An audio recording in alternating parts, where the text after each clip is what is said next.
আজকে আমাদের হঠাৎ করে প্ল্যান যে আমরা আসে পড়বো যে বিষ্ণন্দী ফেরিঘাট। তো আমার 3 বন্ধু আছে, আমরা 3 বন্ধু ভালো একটা ছবি তোমার লাগে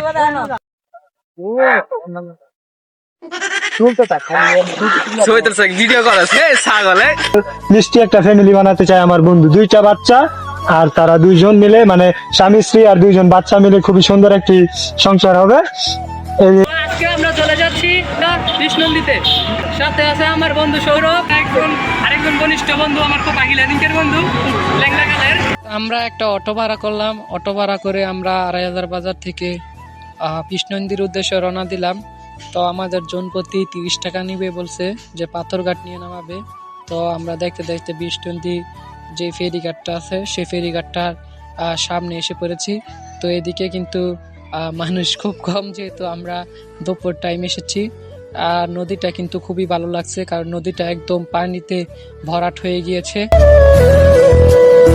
সব সময় বেসের সব সময় রুমের 2জন বয়ে থাকবো আর একজন রুমের বান্দর থাকবো, এরকম বান্দর থাকবোই, এগুলি সবসময় গাছ উঠবোই। তুই ভর্তি আলার করে হালা।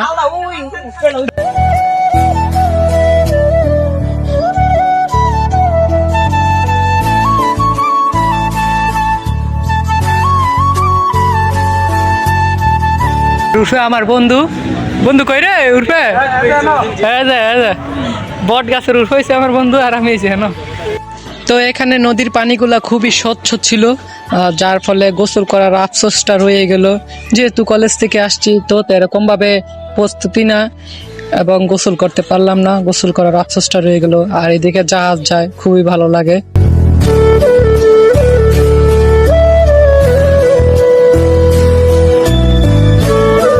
তো তারপর আমরা ঘোরাঘুরি করলাম, ঘোরাঘুরি করার পরে ছবি মুভি তুললাম, তারপরে আবার বাড়ির উদ্দেশ্যে রওনা দিয়ে বাড়ি চলে আসলাম।